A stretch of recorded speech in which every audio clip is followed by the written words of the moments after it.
Hi, everyone. Welcome to the MrpTech podcast. This is episode 145. My name is Matt, and this is the weekly podcast discussing everyday tech for everyday people. Thank you all for joining me this week. I've got some exciting news for you. After 14 months of very difficult work, we are finally in the home stretch for contact on the International Space Station. So today's podcast, I'm going to talk to you all about the event coming up next week. And just a few days ago, we got final confirmation that our event will be Tuesday, May 7th at 9:15 a.m. That's Eastern Daylight Time. So Tuesday, May 7th, 9:15 a.m. Now we're going to live stream this event on this YouTube channel.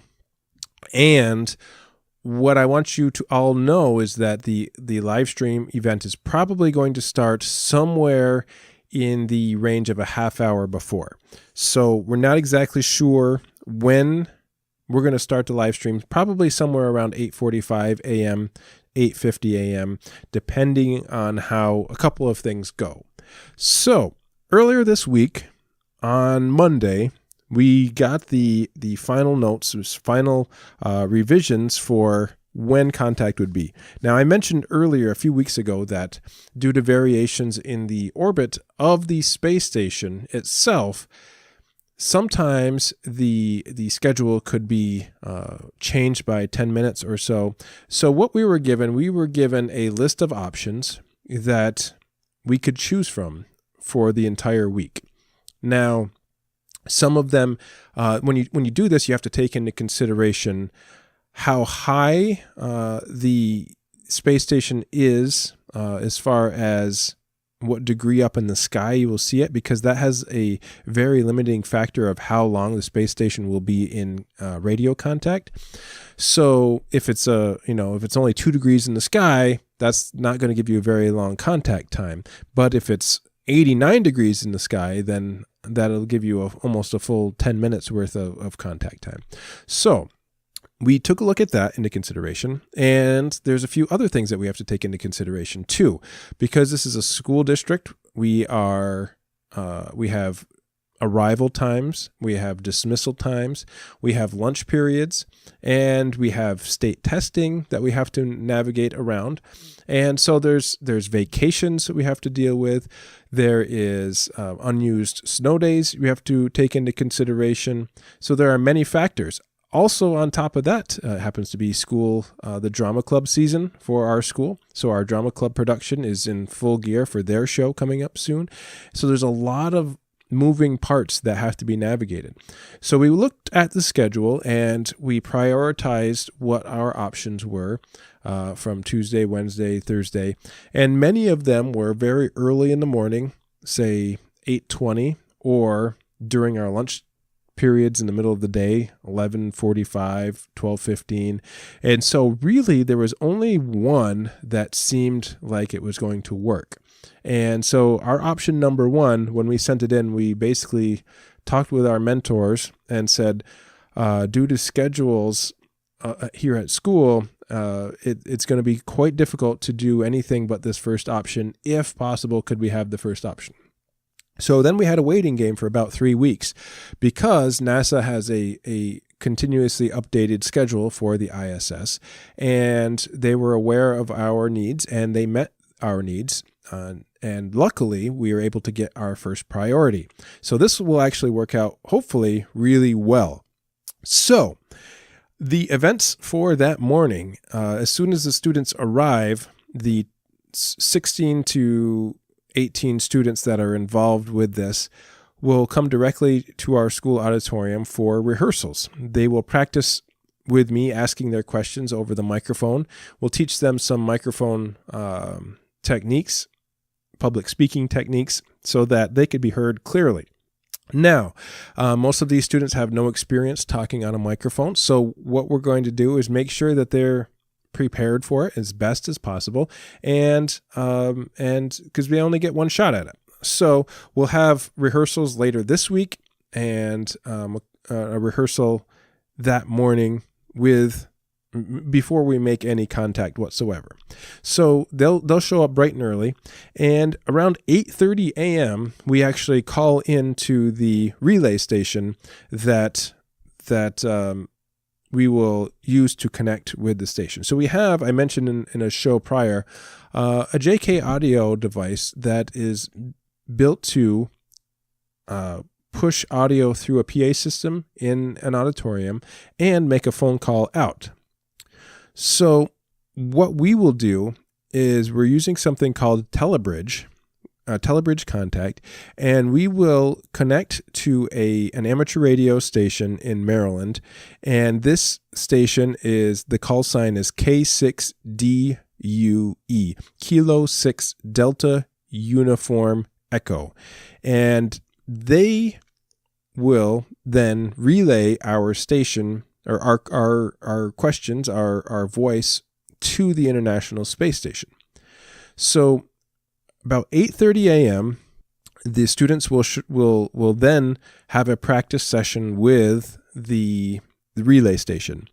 They will do audio checks. They will make sure that both audio on each end is heard loud and clear. And then we will have an opportunity to present a couple of things on our own, probably about 10 or 15 minutes. We're going to have some presentations for the students, explain to them exactly what is happening, how it's going to work, and what to expect. Because with anything that takes, you have one shot, there is plenty of room for things to go wrong. So I have done my absolute best to make sure that nothing will go wrong that day. My best guess is I would give 15 to 20% chance that something would go wrong. There's a lot of moving parts. There's a lot of things to have to worry about. And so there's always the possibility for error. And hopefully we have worked out all the bugs, but you never know. So if something does go wrong, hey, I tried my best.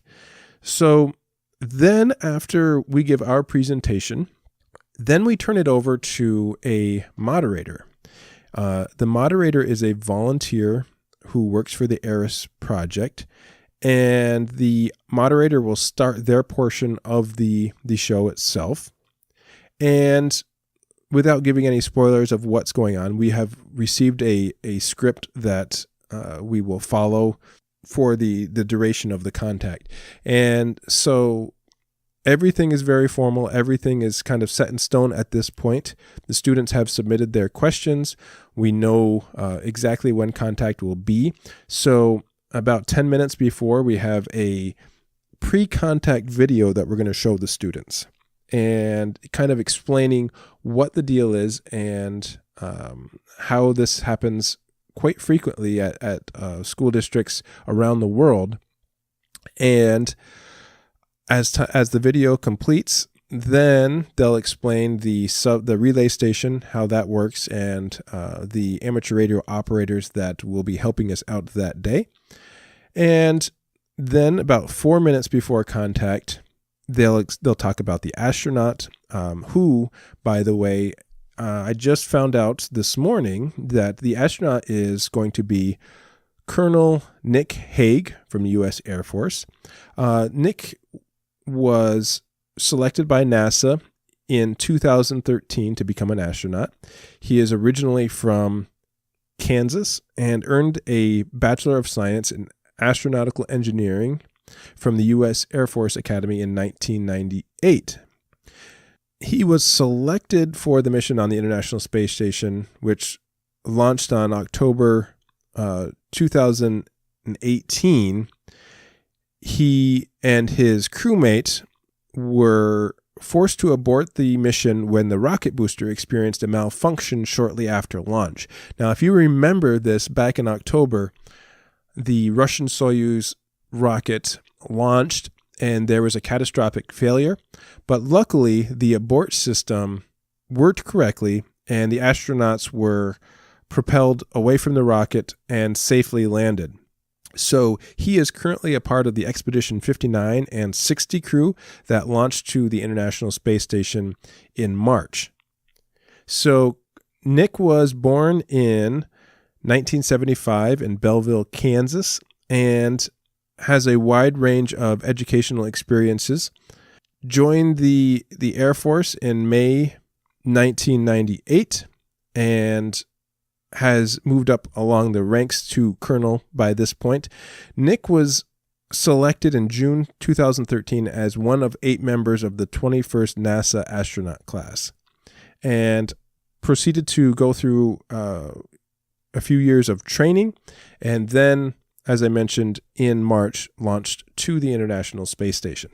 So we will get a chance to talk with Nick, and he will be using the International Space Station call sign. Now, the call sign for the space station is NA1SS, November Alpha 1 Sierra Sierra. So all the astronauts that go to the space station have an amateur radio license. I won't give his call sign right away, but they use the call sign, the station call sign for the International Space Station. There is also a Russian call sign. I don't remember what it is off of the top of my head. Our contact coordinator for the event is Dave Jordan, who is our ARISS mentor, and he has been a tremendous help over the last year trying to get us everything that we needed for the contact to make sure that it was successful. And there's been a lot of stress involved early on, but we worked through it all, and we have made lots of progress, and we are all ready for, we're basically go for contact. So it's going to be great. So just before contact, we will basically inform anybody listening on the live stream what our school district is about, and then as it gets very close to contact, they will start to call out to the space station, and about 30 seconds before the contact, they will turn it over to us, and then once we hear this space station and contact is made, we'll proceed to go through all of the questions that the students have a chance to ask. Now, if everything works smoothly, we'll answer as many questions as we possibly can, up to about 20 questions, if everything can go really quickly. So if we have some time after, we'll extend some greetings to the astronauts, and everybody at the end will get a chance to give a nice loud cheer for the astronaut on the space station. So it's going to be a real fun event, and I wanted to bring it to your attention on this show because I since I have everything set up for streaming on YouTube, I'm using the MrpTech Reviews YouTube channel, and just because it was so much easier to set everything up since it was already all configured. So I want to share it with all of you. I hope you join in the live stream. If you can't make the live stream, what I would recommend is checking it out afterwards. We're going to leave it up on YouTube so that anybody can watch it. And eventually I may even edit it down and publish it as the show as well. So just gives you an idea of everything and what to expect, and we will hopefully have a successful contact next week. So short show this week, but I just wanted to touch base with everybody and give you all the information. So once again, the contact is May 7th, 9:15 a.m. Eastern Standard Time. I don't have a UTC time, but I can get that and post it on the website. Other than that, check out the great shows on Podnuts over at podnuts.com. You can check out my Facebook page or YouTube channels, MrpTech Reviews. Look for that. Check out my website, mrptechreviews.com. And thanks everybody for listening. We'll see you next time.